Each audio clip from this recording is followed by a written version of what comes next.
LinkedIn presents.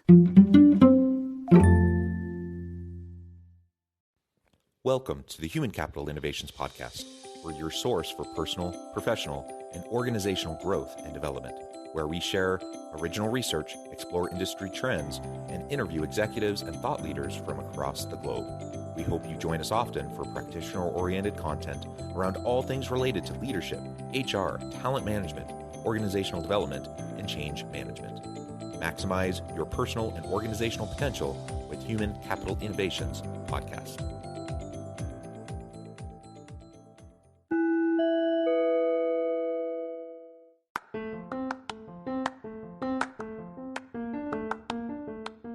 Do you enjoy the Human Capital Innovations Podcast?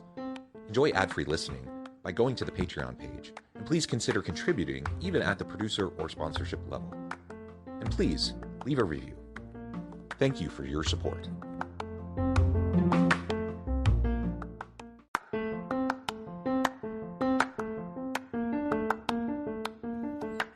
Welcome to the Human Capital Innovations Podcast. In this HCI Podcast episode, I talk with Rhea Ong Yiu about how organizations can strategically balance purpose and profit.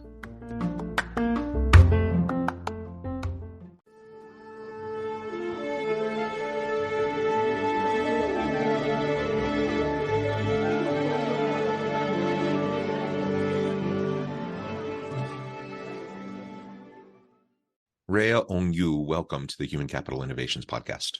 Hi, John. It's a pleasure to be with you today. You're joining me from Switzerland. I'm south of Salt Lake City in Utah. And today we're going to be talking about how organizations can strategically balance purpose and profit. It's really interesting in the day and age of corporate social responsibility, of ESGs, of triple bottom line and stakeholder capitalism. There's really a push towards more purpose-driven organizations that are sustainable, that are paying attention to a more holistic experience of consumers and employees and all of that. Yet businesses are still in business to make money, to make profit. That's how it works within our capitalistic system. And so it's interesting to think about how those two connect and balance with each other. And I'm excited to explore all of this with you today. As we get started, I wanted to share Rhea's bio with everybody. Rhea Ong Yiu is partner and management consultant at Live Sciences, an experienced consulting startup with the vision to catalyze the success of its customers. She is a synergy igniter, community builder, and real enabler.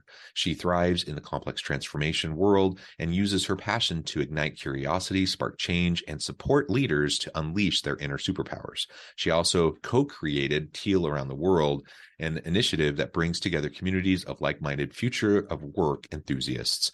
I love all of that. Thank you so much again for joining me. Anything else you would like to highlight from your background or personal context before we dive on into the conversation?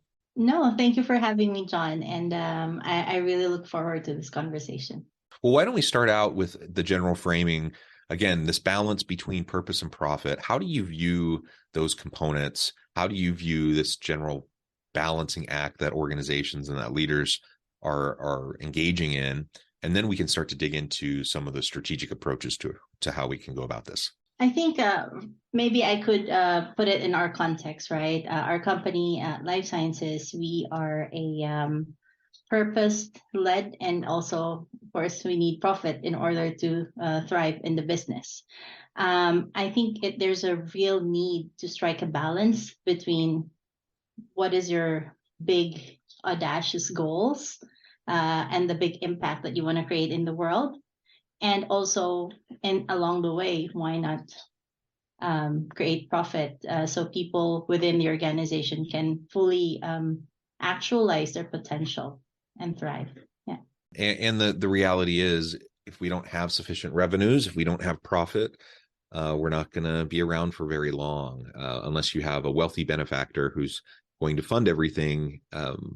You're really just not going to last, no matter how good the idea is, no matter how great of a product or service you're providing. You need that profit, and we've seen organizations that have tried to make it without some sort of a sustainable financial model for their organization, and it just doesn't work in the long run. There's only so long you're going to have seed funding and investors dumping money into an organization At some point, they're going to stop. It's going to dry up. And if you're not making revenues, if you're not efficient and productive, if you're not adding value to the market, then these organizations are going to cease to exist.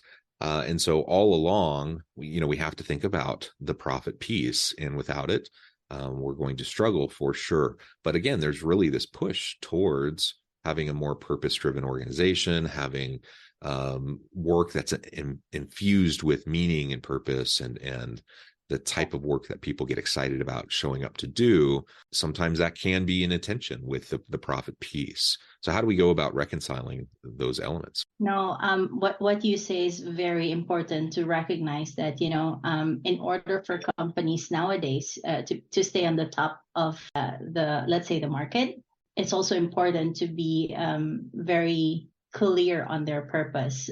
There's a whole study that was published by Forbes in 2017 where they said that the buyer behavior is actually taking purpose into account more than anything else these days.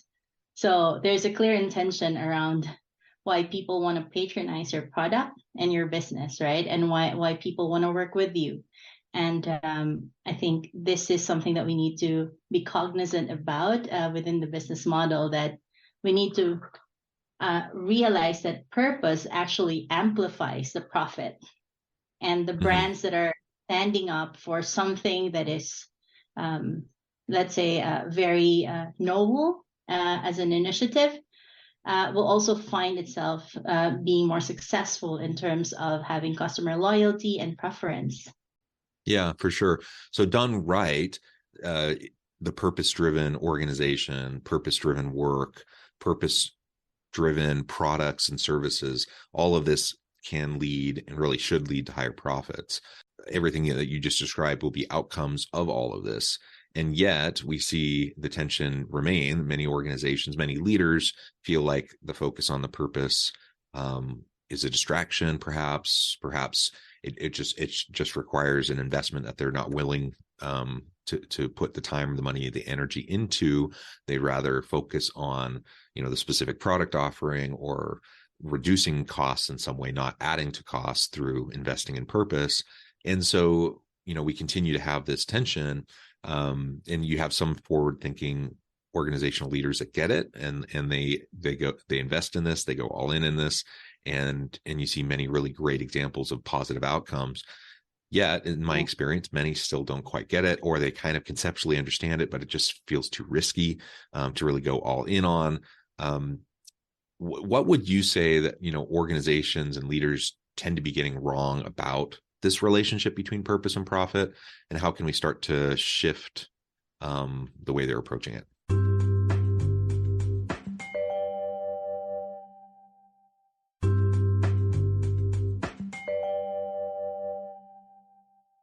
I think there's many things that I can think of.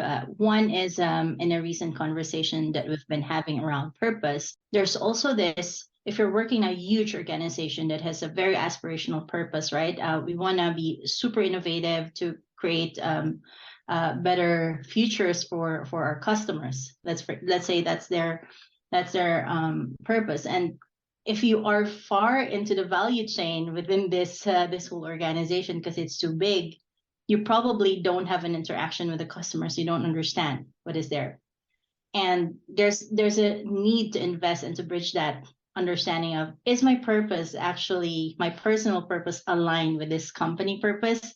That's one thing, right? Is your purpose very aspirational for your own people as well, that they can really see themselves serving that purpose in their day-to-day work, no matter how far they are from the customer? And that's one thing to bridge. And the other thing is, I think there's a notion that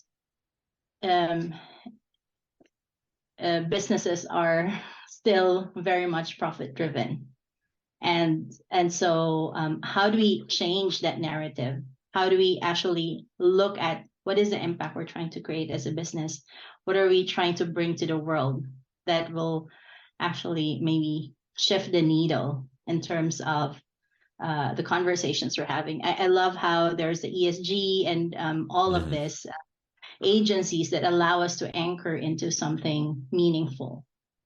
Yeah. You have social impact investing. Again, triple bottom line, people, planet, profit. Profit's still there. We're not suggesting that we don't have a profit. In fact, again, as we've mentioned, if you don't have profit, if you don't have revenue, you're going to struggle to continue to exist. And so that's definitely important. But I love the focus on the purpose, the people, the planet.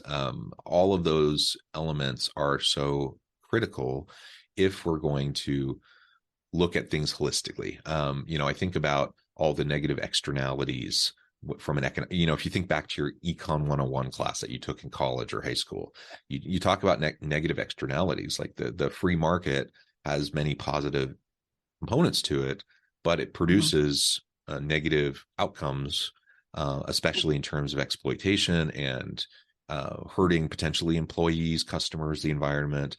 And so that's why we have things like government regulations. That's why we have industry standards, and there's self-policing within industries. That's why there's been this movement towards more responsible businesses, CSR and ESGs and such, that we just recognize that there are these negative consequences of a capitalistic free market system that needs to be corrected for.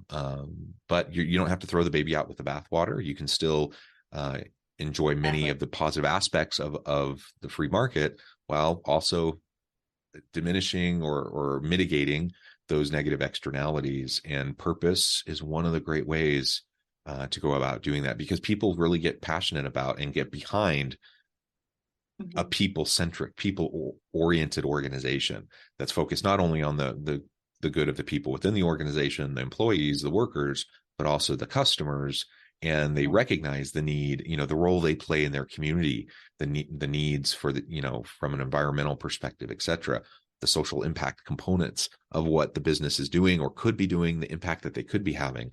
All of that really contributes to this framework. And man, the public sentiment around this has changed dramatically over the last, I don't know, certainly the last 10 years, but really the last, couple of decades. I've seen huge shifts, which I think is largely positive, still somewhat performative for some organizations, but the narrative is shifting.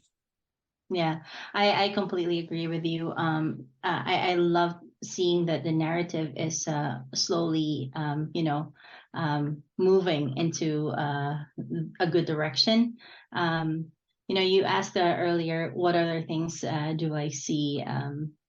There's also this notion that purpose work is left to a philanthropic initiative. And I would dare say that it's a lot more than that. Giving money to whatever causes, societal business, social impact businesses and all of that, it will not change the economic problems, right? It will not make it go away. What does make it go away is when we actually have like real investment of our resources, not just money, but time, thinking, strategy, and the capacity to acquire both the tangible impact and the intangible ROI, which is the fulfillment of the individuals within your system. So let's now spend the rest of our time talking about specific strategies organizations and leaders can take as they're trying to strike this balance between purpose and profit. You've already addressed some of the things organizations are getting wrong, some of the types of mindset shifts that need to occur. What are some of the specific strategic approaches that we can take as we're trying to strike this balance, perhaps shift a culture within our organization?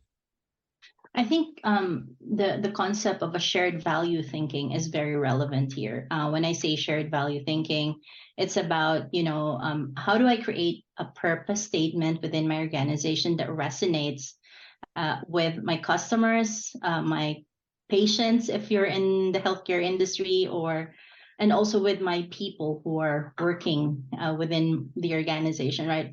How can we create a platform for inspiration, a platform for collaboration, to find synergies that we can solve the problems that we are facing or address the needs that are unmet in our society? That's one thing that really comes up to me more and more, is how can we move into that ecosystem where we have partnerships, and we tap into those partnerships to help address the different needs that we see that are emerging in our space, in our business, but also in the market that we are trying to capture.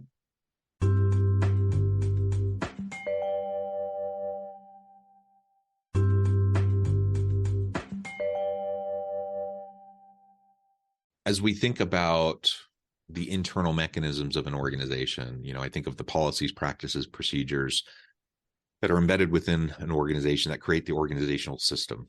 So we can have great statements. We can have hopefully commitment from the top down to help infuse energy and have bottom up support. Hopefully those elements are there.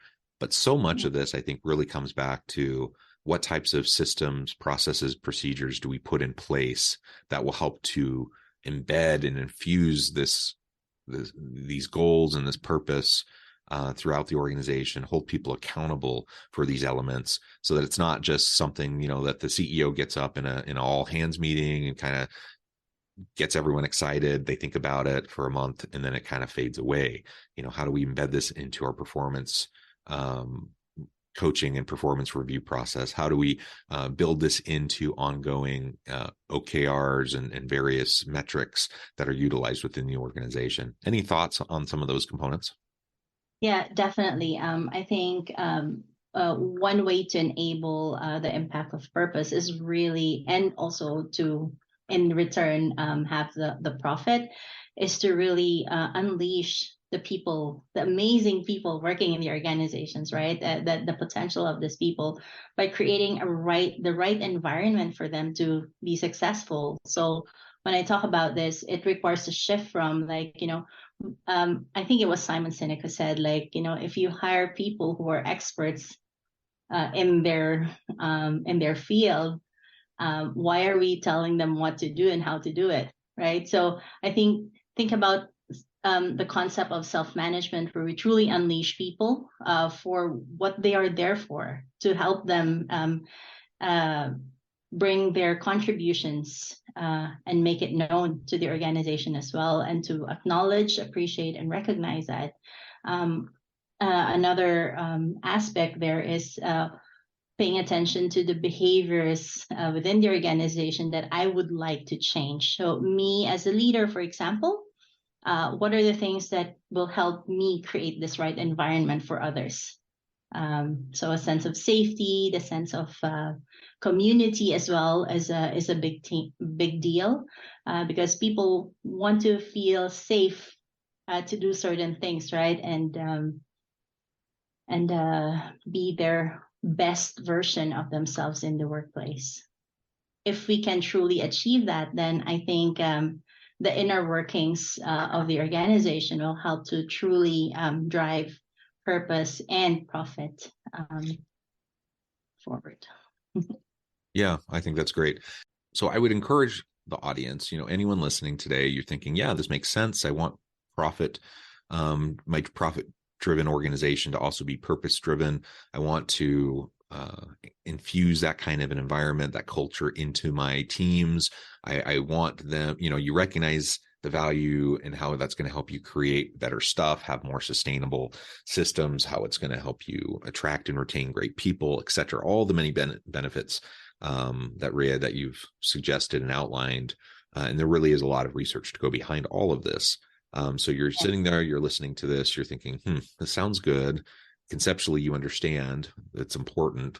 It can be a little daunting to take the first steps to try to drive some organizational change in this direction, especially if you have a very kind of rigid organizational bureaucratic system, if you have a very compliance-oriented or a very autocratic type of organizational structure and system. It can be challenging, but I would say start having the conversations with key stakeholders within your organization, with key leadership roles. There's different ways about this. And I think every individual leader, regardless of your specific title or role or span of influence, regardless of where you're at in the hierarchy, you have the opportunity to influence things and create the environment within, at least at a minimum, within your kind of sphere of influence, your bubble, and the people you work directly with. But you can be an advocate, for more bottom up types of approaches and pressure to put on management. You can help to create, coalitions of interested individuals like yourselves that might be in middle management, to continue to pursue this and push this kind of a dialogue along. I think all of that's healthy. When you have a CEO that's committed and can kind of push a top-down approach and support it with resources, that's fantastic. That doesn't always happen that way. And so let's look for other ways, and at a minimum, make sure that we're creating a really great environment for our teams and infusing purpose and meaning into what work looks like for our organizations, for our specific portions of the organization. And maybe we can finish there just by talking a little bit about really the future of work and how purpose connects with the future workplace. We already know that purpose-driven work is important. Where do you see things going in the next 5 years? And how do we prepare for that future?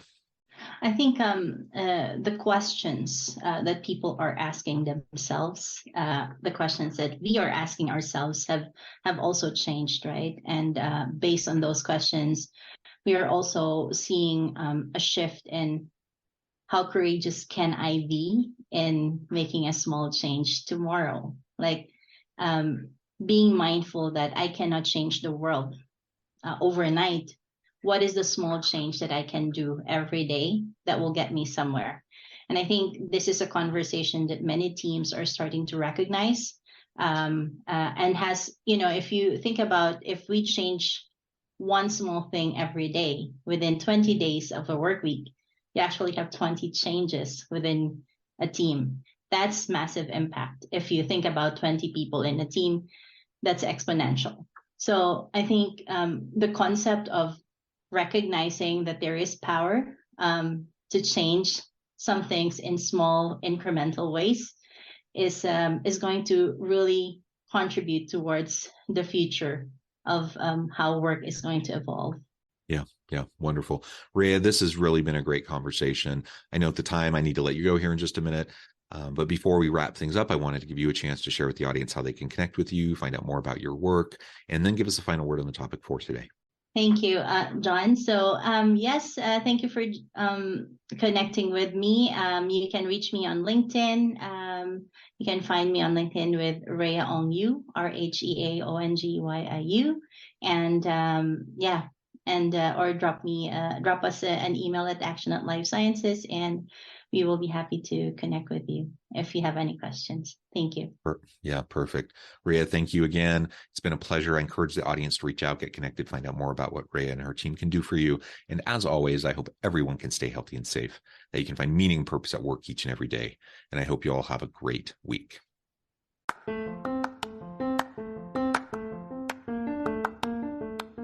you enjoy the Human Capital Innovations podcast? Enjoy ad-free listening by going to the Patreon page, and please consider contributing even at the producer or sponsorship level. And please leave a review. Thank you for your support.